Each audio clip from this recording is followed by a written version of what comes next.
প্রতি মিনিটে বাংলাদেশ জাতীয় সংসদে কত টাকা খরচ হয়? মিডিয়ার রিপোর্ট অনুযায়ী সংসদীয় কাজে প্রতি মিনিটে 2,72,000 টাকা খরচ হয়।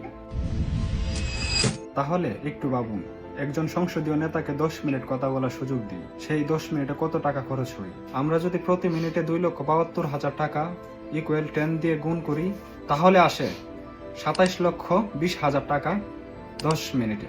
আর যদি পুরো দিন সংসদ চলে 6 ঘন্টা 360 মিনিট, তাহলে সেই খরচ গিয়ে দাঁড়ায় 9,79,20,000 টাকা শুধু একদিনের। এখন আপনাদের কাছে আমার প্রশ্ন, একজন নেতাকে 10 মিনিট কথা বলার সুযোগ দিলে সে তার দলের পেছনে তেল মেরে এত টাকার সময় খরচ করে, এবং তাদের কাছ থেকে আমরা কি জনগণের সঠিক সিদ্ধান্ত পাচ্ছি? আপনার মতামত কি কমেন্টে জানান, এবং আমার এই কথাগুলো মানুষের কাছে পৌঁছে দেন, তারা যেন সত্যটা জানতে পারে। সবাইকে ধন্যবাদ। আসসালামু আলাইকুম।